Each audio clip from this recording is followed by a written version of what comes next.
Today's coaster review is Phantom's Revenge, located at Kennywood in West Mifflin, Pennsylvania. This is a Steel Morgan hyper coaster. This is one of two Morgan hypers that I have rated. The other one being Steel Force at Dorney Park, which you can check out that review that I did on my YouTube channel. And they're both on the opposite side of the state. Phantom's Revenge is located on the western side of Pennsylvania. Steel Force is located in the eastern side of Pennsylvania.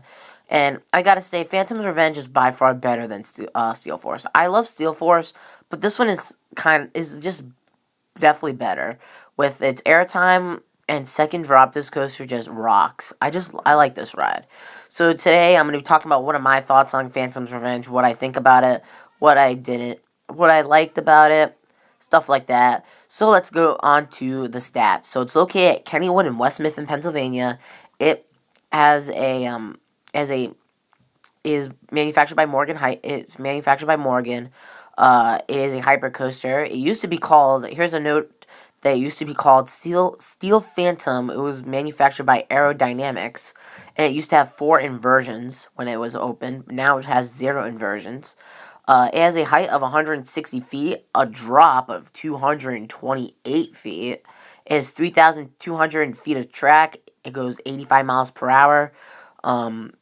It has a max vertical angle of 52 degrees. So, yeah, that's kind of a that's kind of a difference right there for a hyper coaster. So here are my thoughts and reviews. Here are my thoughts on Phantom's Revenge when I wrote it. So when I wrote it, I think 3 times when I was there. I think I rode 2 in the morning, 1 in the afternoon, and lines were really long because Kennywood has bad operations, in my opinion.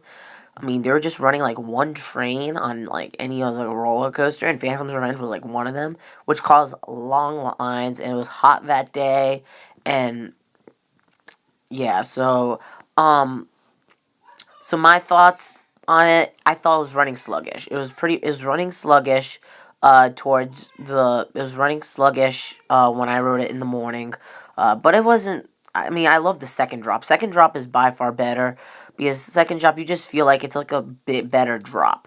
And also for speed, also for the queue line, this coaster doesn't really much have much queue line difference. I don't remember much of the queue line, to be honest with you.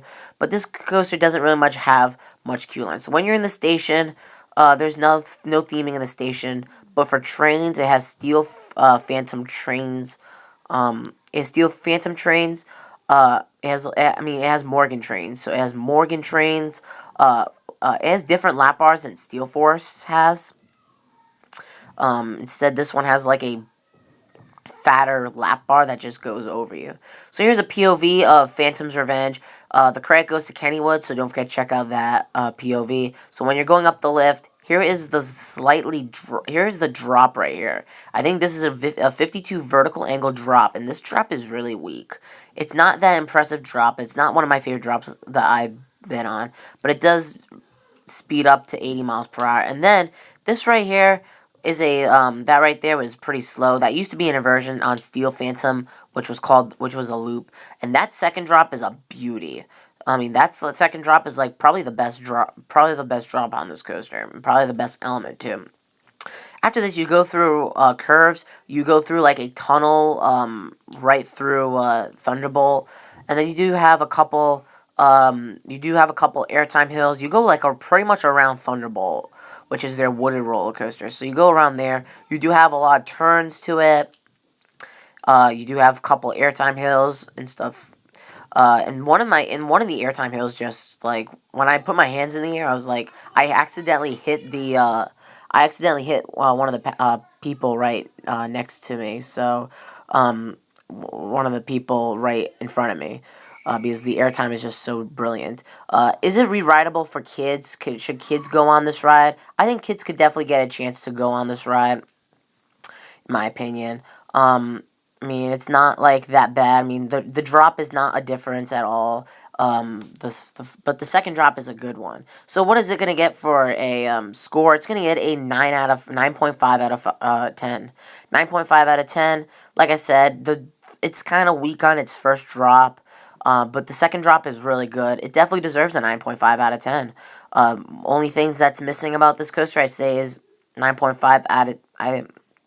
the only thing that's missing about this coaster is I think it's missing some intensity a little bit. Like it's also missing some of that drop as well. So yeah. That is it for my Phantom's Revenge coaster review. Thank you guys for watching. I apologize for YouTube as well. With I haven't been uploading lately. I've been mostly on Instagram. So if you guys haven't, check me out on Instagram. So that is it for my Phantom's Revenge review. Stay tuned for more Coaster Box videos. They'll be coming out shortly. Don't forget as well, follow me on Instagram as well. Subscribe to more.